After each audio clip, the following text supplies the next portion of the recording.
จึงไม่ถึงธรรมะของพระพุทธเจ้าที่ได้เกิดขึ้นจากตาเกิดขึ้นจากตาเกิดขึ้นจากหูเกิดขึ้นจากหูเกิดขึ้นจากลิ้นเกิดขึ้นจากกายและใจตาเห็นรูปยินดีตาเห็นรูปไม่ยินดีหูฟังเสียงยินดี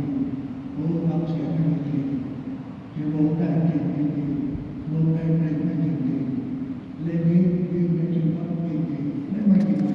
มันวนอยู่อย่างนี้วนอยู่ที่เราจะรับได้ถ้าเรารับสิ่งเหล่านี้ได้แปลว่าเราไปได้โลกคือกายโลกคือตาโลกคือหูโลกคือจมูกโลกคือลิ้นโลกคือกายโลกคือใจเรายึดมั่นถือมั่นพระพุทธเจ้าสอนพายัพเป็นสัมปติได้ยินสัมปได้ยินเมื่อเธอรับอย่างนี้ได้โลกนี้จะไม่มีโลกหน้าจะไม่มีโลกนี้คือ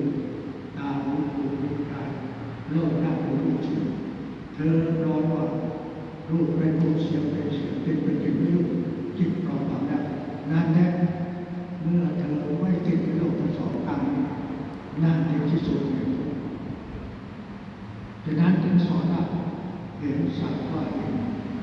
ได้ยินสักว่าได้ยินรู้สักว่ารู้ที่เทที่กำลังทำวิสติเห็นสักว่าเห็นได้ยินสักว่าได้ยินกลิ่นสักว่ากลิ่นรสสักว่ารสสัมผัสถูกต้องสักว่าอะไรทุกอย่างสั่งไปกันนะรู้แค่นี้รู้แค่นี้ถ้าได้มากได้ผลมาเมื่อจิตเราไม่มีอารมณ์เกี่ยวข้องจิตนั้นเป็นอสงฆ์ของสัตว์แล้วคนแก่การที่จะสัมผัสมันโคตรสุดมากกว่าตาที่ลงมาขนาดนี้เป็นลงแบบไหนเราเห็นไหมยกหล่อจะเป็นเล่าให้ฟังยกยาวให้ฟังสองครั้งหนึ่งการปฏิบัติของเราใช้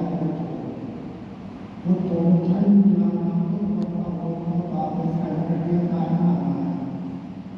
และไปประเทศของเราว่าทำไมของเราปฏิบัติได้เลยของเราศึกษาต้องศึกษาเขาปฏิบัติไม่ถูกจึงเอาอย่างนี้มาปฏิบัติในประเทศไทยเมื่อ2496ใช้จริงและแบบพอครั้งนั้นมีการคัดค้านกันมากลงการปฏิบัติแบบนี้ไม่มีในรัฐบาลทำร่างออกร่างการลงออกร่างทางอาจารย์บอกว่าวิปัสสนากรรมฐานนั้นใช้อะไรเป็นอารมณ์ตอบมาสิใช้ขันธ์ห้าเป็นอารมณ์ฉะนั้นขันธ์ห้าเป็นตรงนี้จับตรงกับตัว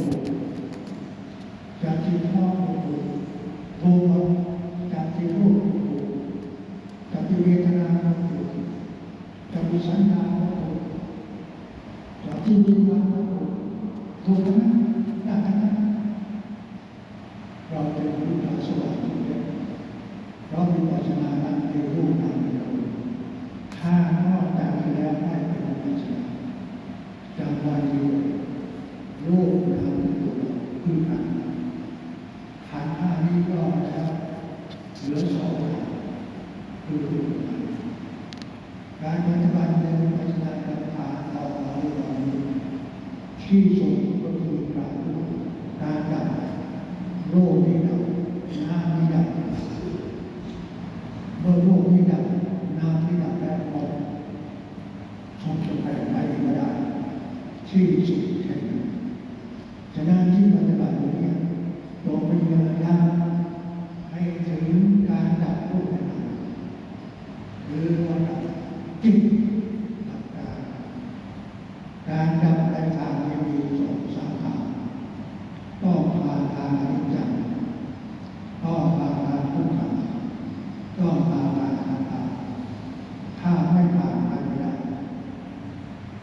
เป็นยังไงนะ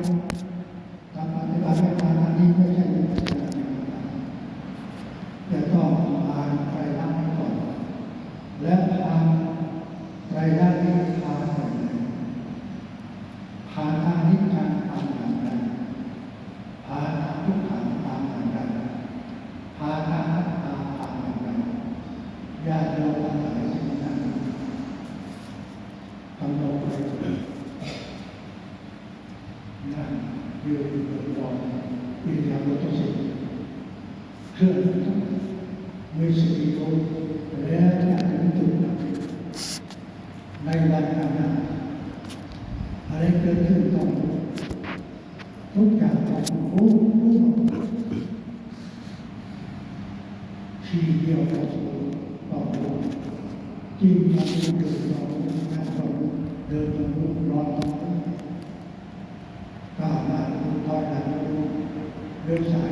เอารู้ยกแขนคู่แขนรูปภาพรู้หมดถ้ารู้อย่างนี้ชื่อว่าเป็นผู้รู้ด้วยความนั้นชื่อว่าปฏิบัติธรรมะคำสอนของพระพุทธเจ้าพระพุทธองค์ตรัสว่าเธอทั้งหลายจงเป็นผู้มีสติสัมปชัญญะมีสตินี่เป็นธรรมะคำสอนของเราให้แก่ผู้เจริญฉะนั้นเราทั้งหลายที่ตั้งใจปฏิบัติธรรมนี้ต้องมีสติสัมปชัญญะรู้ทุกขณะทุกขณะอิริยาบถจะดูจะนั่งก็รู้จะนอนก็รู้จะเดินก็รู้จะเหยียดแขนก็รู้คู่แขนก็รู้เราเหยียดแขนก็ได้ที่เราเหยียดแขนก็ได้จิตเราบ้านตรงนี้ก็ได้เป็นสมาธิจิตเราสงบนี้ก็ได้เป็นสิ่งจิตเรารู้นี่ก็ได้เป็นปัญญาได้สิ่งสมาธิปัญญาได้สิ่งสมาธิได้สิ่งสมาธิปัญญาว่าเดินต้องรู้ว่าหน้าว่าสิ่งอย่างไรได้สิ่งสมาธิปัญญาก้าวหน้าได้สิ่งสมาธิปัญญาถอยหลังมาได้สิ่งสมาธิปัญญาโซ่ได้สิ่งสมาธิปัญญาสิ่งสมาธิทุกอย่างบนการเคลื่อนไหวไม่ได้สิ่งสมาธิปัญญาทั้งนั้นมากที่สุดทำให้ได้จนกว่าที่เราจะ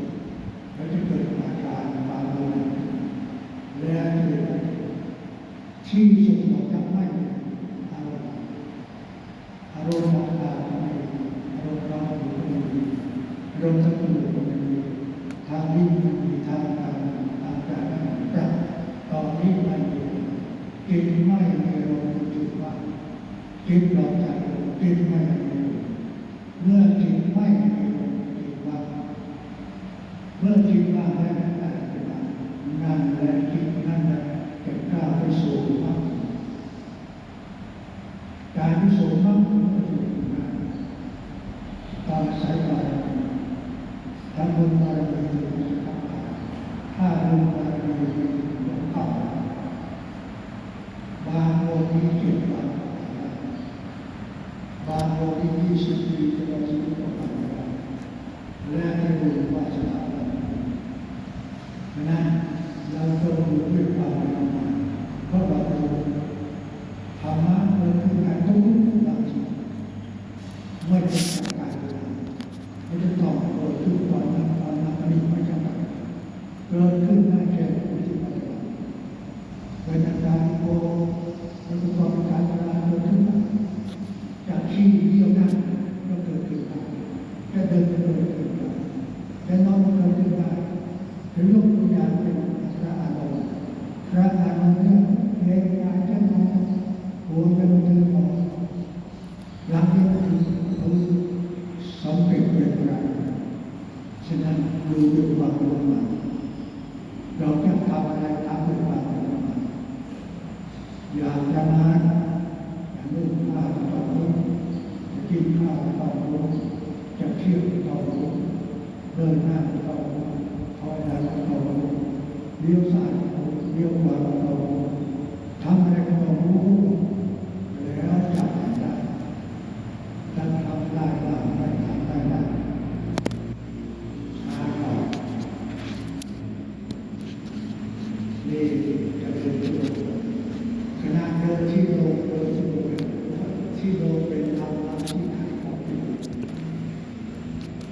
เป็นพอเป็นช่วยกันทำนะแต่วิปัสสนากรรมฐานนี้ให้รอที่สุดในบรรดาการปฏิบัติธรรมเลยไม่มีอะไรยิ่งกว่าวิปัสสนากรรมฐานเป็นธรรมะที่พระพุทธเจ้าสอนโดยตรงคือสติปัฏฐานสี่ครั้งหนึ่งพระพุทธเจ้าได้พักอยู่ที่บูคุณชาวบุรีใกล้กับองค์ชื่อว่าการมาสถาบันการเรียนวิสุทธิญาณดูต่อวิสุทธิญาณทางนี้เป็นทางที่หนึ่งไม่มีสัตว์เป็นไปเพื่อความบริสุทธิ์ของสัตว์เป็นไปเพื่อได้รับความสมชอบความที่ทำอย่างเป็นไปเพื่อดับทุกข์ทางกายใจเป็นไปเพื่อรู้ยิ่งและเป็นไปเพื่อทำให้ที่ผ่านใจทางนี้คือสติปัฏฐานสี่ทางหนึ่งเราจะได้อย่างหนึ่งกายานุปัสสนาพิจารณากายสองเวทนานุปัสสนาพิจารณาเวทนาอารมณ์สุขความรู้ความดีใจดีใจว่าจิตตานุปัสสนาดูจิตในจิตเป็นจิตในจิตธรรมานุปัสสนาดูธรรมะความสุขความเป็นสี่อย่างแต่ละอย่างเป็นเอกเป็นตัวเองโดยเฉพาะจะปฏิบัติทางกายนุปัสสนาก็ได้จะปฏิบัติทางเวทนานุปัสสนาก็ได้จะปฏิบัติทางจิตตาก็ได้จะปฏิบัติทางธรรมะก็ได้และสรุปแล้วมีความมีสติมีสัมปชัญญะไล่ออกซึ่งความดีและความเลวออกจากโลกอธิษฐานความดีเป็นโลกเป็นกิเลสเอาได้ด้วยความคุณของความใจไม่มีเป็นกิเลสขับสิ่งสองอย่างนี้ได้ด้วยความดีด้วยสติด้วยสัมปชัญญะออกจากโลกทุกอย่างใจไม่ใช่โลกที่เป็นสัตว์นี่เราเป็นโลกคือโลกภายในตาหูจมูกลิ้นกายใจเป็นโลกภายในตาหูจมูกลิ้นกายใจเป็นเวทนาภายในรูปเสียงกลิ่นรสน้ำเป็นโลกภายนอกและเป็นเวทนาภายในขับทั้งสองทำให้ได้ทำต่อถ้า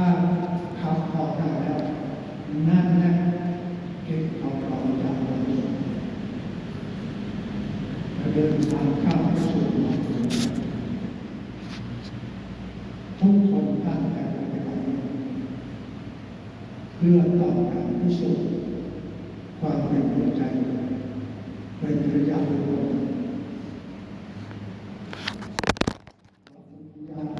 เชยสังขารสังขารมีอะไรโลภะจิตตุเยนะโสดาปัสสะวัฏฏังโสดาปันระยะเวลาประเสริฐ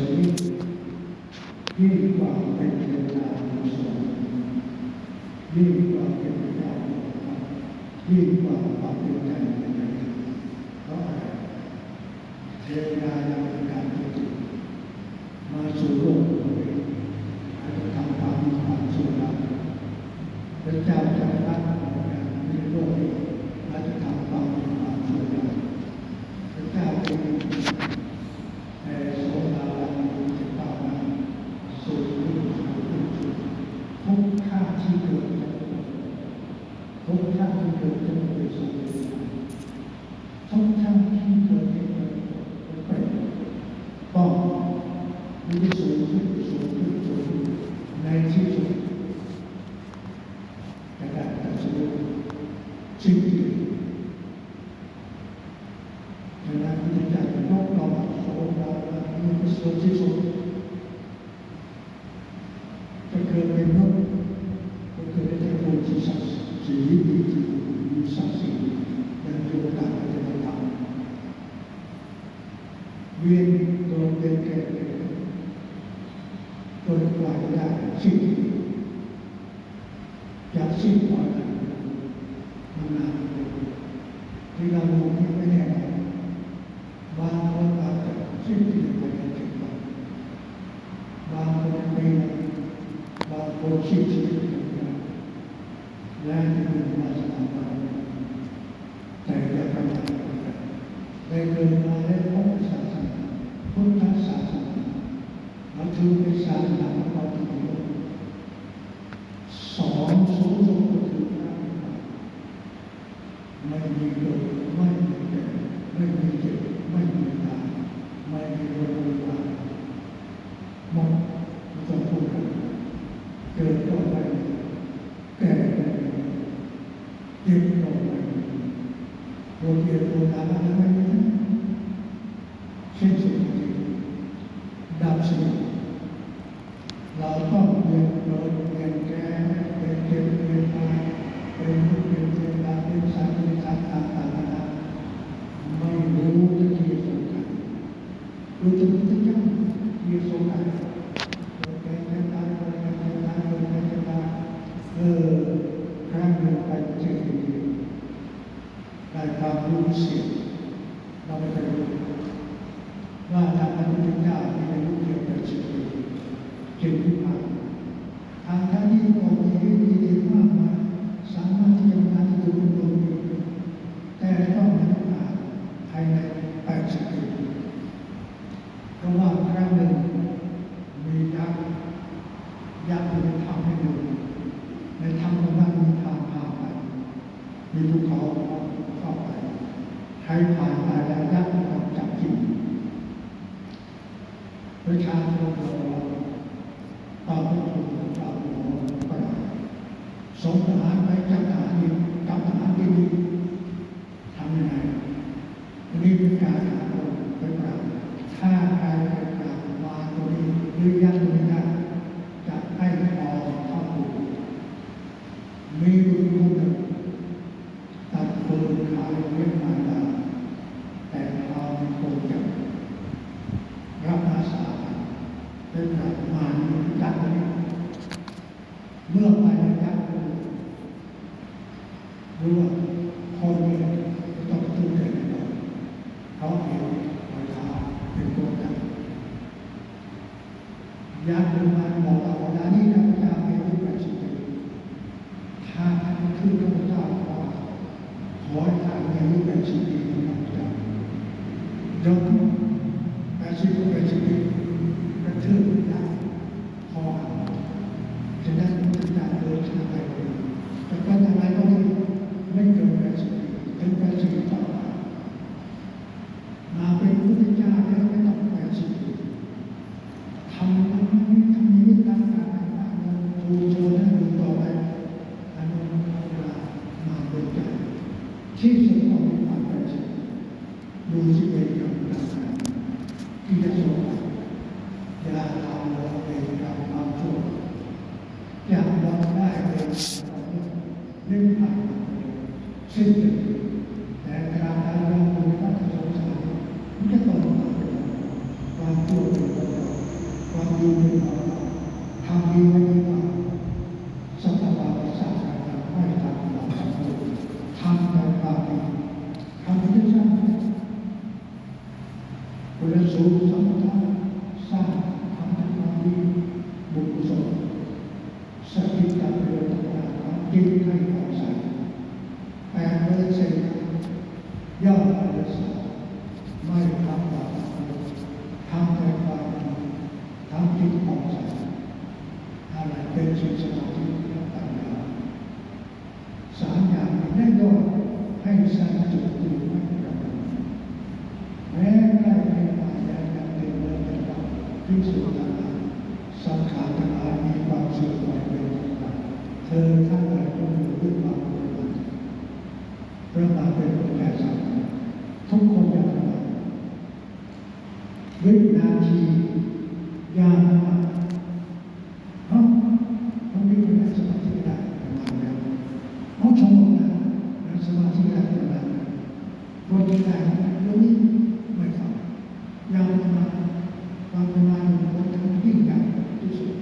แล้วมันน่าจะดูประมาณเอาเวลาจะนั่งสมาธิประมาณเอาเดียวนี่อาจารย์การประมาณบางประมาณก็จะแม้คนจะทำนิดเดียวก็ไม่บางประมาณนิดเดียวเสียหายถ้าสอนเราบางรู้บางไม่นานก็คือเราจะมีทางเรารู้นะ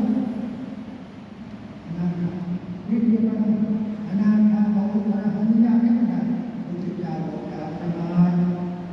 ให้เราถึงก่อนบางประมาณแม้เราจะได้นิดเดียวประมาณนิดเดียวก็เสียหายจากปากนักการโลกเราจะนำไปเราประมาณเราประมาณจริงๆนะเราสมาธิเดี๋ยววันนั้นมันพลาดนั่นนี่ก่อนคือจะมาได้ประมาณคนจะได้เรียนที่ไม่ได้เช่นเรียนที่เดียวแล้วเอาเรียนนี้ทำเรียนนี้เอาเรียนวันนี้เอานั่นเราวันคือรู้ว่าธรรมะวันไหนดีจังเขาได้ทำกันดีจังมันดีทั้งชั่วฉะนั้นการทำดีไม่มีการเวลาข้ามการทำการทุกข์ทุกข์ทุกเวลาอย่าประมาท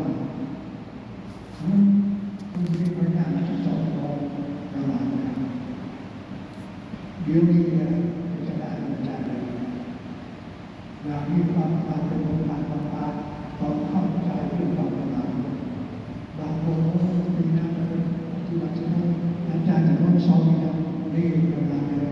พอจะถึงปีหน้าพูดวางตาประมาณนี้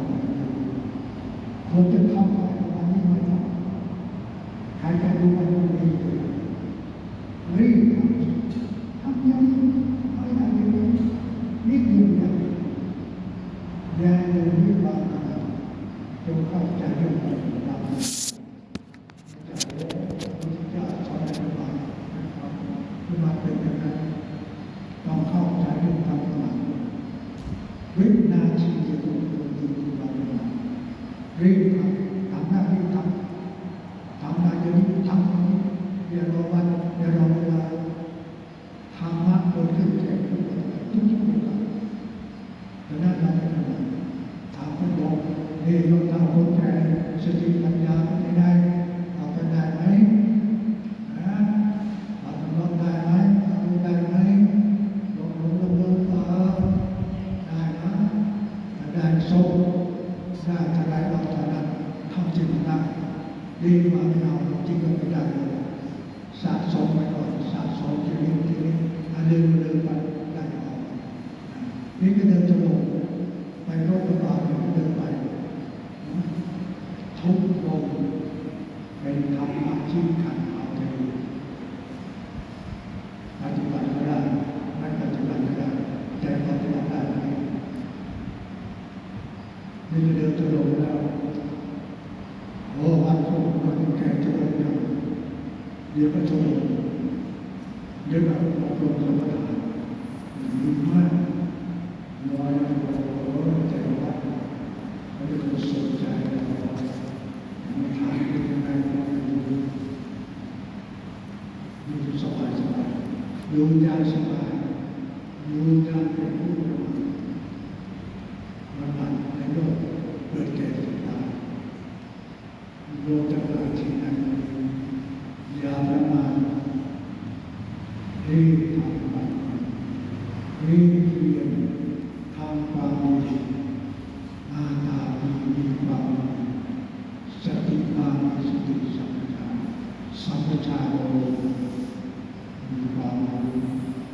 เป็นคำพูดที่สิ่งที่สุดมีสติมีสัมปชัญญะแต่ขาดความเพียรก็ไม่ได้มีความเพียรแต่ขาดสติสัมปชัญญะก็ไม่ได้ฉะนั้นสามอย่างนี้ต้องเป็นสังคมแต่ไม่ได้จะต้องเป็นวิธีสื่อสารต้องไปด้วยกันสามอย่างนี้ครับไม่จะเรียนของเราที่เรียนเกิดขึ้นอย่างไร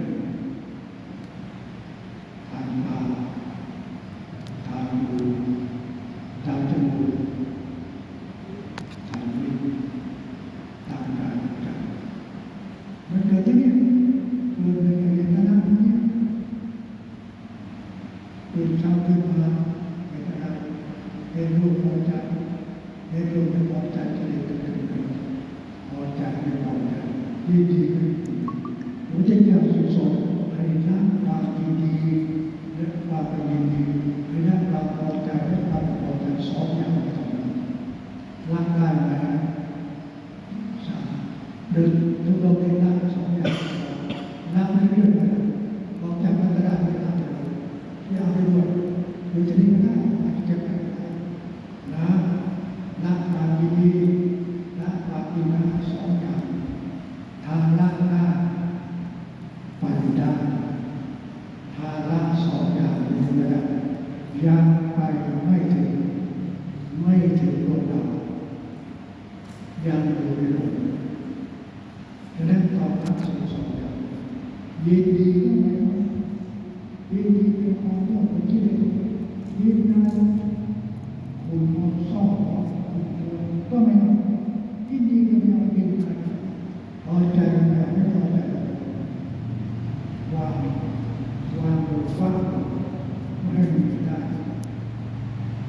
ถ้าละสองอย่างได้ไปได้ถ้าละไม่ได้ต้องดูโกรธตัวต้องติดโกรธตัวอาจจะเราจะถูกละได้เราจะโดนละได้เราจะโดนทุกเราจะโดนความละสองอย่างอย่างนี้ไม่ต้องพูดถึงพูดถึงสองอย่างเดียวละสองอย่างยินดีได้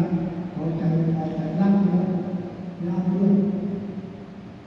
มันเกิดขึ้นจากไหนเกิดจากความรู้ใจยินดีได้ก็ทั้งนี้เพราะเราไม่ตาไม่ต้องเกิดจากตาเพราะเราไม่รู้เราจะเราไม่รู้ไม่ต้องเกิดจากเวลาที่นี้มันเกิดที่ไหนละที่นั้นมันเกิดที่เป็นโมเป็นราชการนะเกิดที่การราชการแล้วที่ไหนราชการเพียรละพยายาม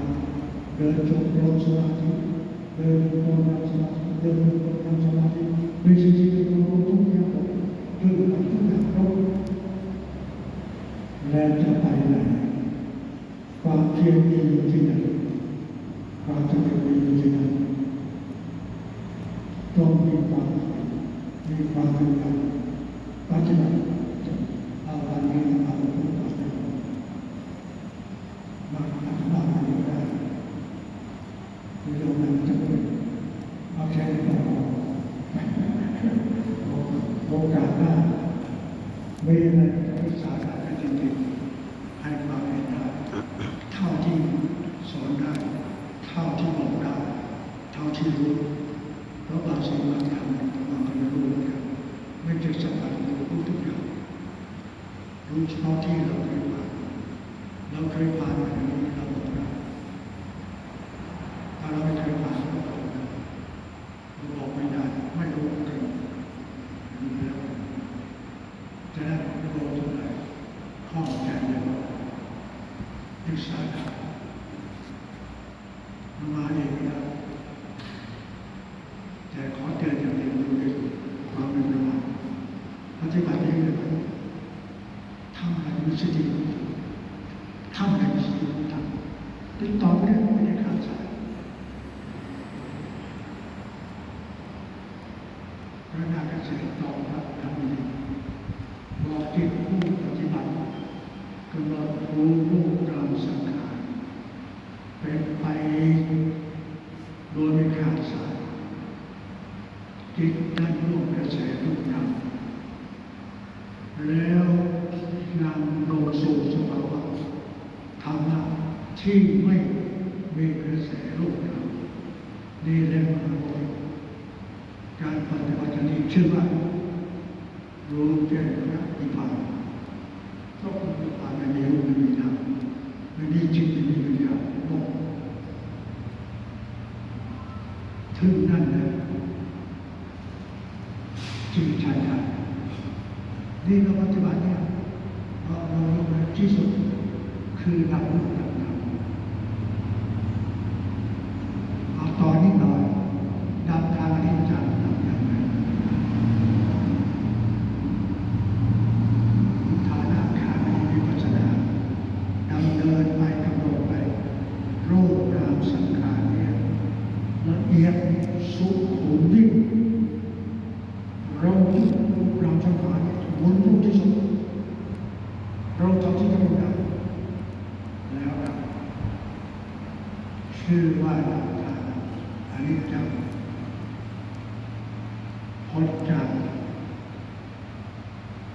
ที่เรียกทางนิจจังมากำหนดไว้รูปนามสังขารนี้เกิดอาการทุกขเวทนาอย่างน้อยในที่สุดเพื่อจะตายในระดับพบดับทางทุกขังมากำหนดไว้รูปนามสังขารนี้สูงขุมเรียที่สุดน้อยลงน้อยลงน้อยลงเหลือเท่าเส้นดับรูปดับทางน้ำตาเข้าสู่มรรคผลทางน้ำตารูปนามสังขารที่เรานั่งนี่นะจะมองในรูปแบบเหมือนนี่ตัวหลักการพูดว่าเราแต่ไม่เห็นตัวเห็นนี่เนี่ยเป็นตัวเราถ้าบุญถึงบุญไม่ถึง100 ปีก็ไม่ได้ถ้าบุญถึงเมื่อกี้นาทีเราเรียนเพื่อดับบุญดับเราบุญดับแล้วสมาธิก็ไม่มีเคยพูดถึงหลวงพ่อทองอาจารย์เขมาท่านปฏิบัติธรรมมาหลายสิบปีท่านบอกว่าสมาธิเราไม่มีเลยโอ้จริงสมาธิหมดจริงไปวัดไม่มีเลยมีแต่สติปัญญามีขันธ์มองไม่มีสมาธิแล้วก็ไม่เชื่อใจเมื่อเราพบอย่างไรก็รู้ว่าเป็นความจริงท่านปฏิบัติมา20-30 ปีมันเก่งมาก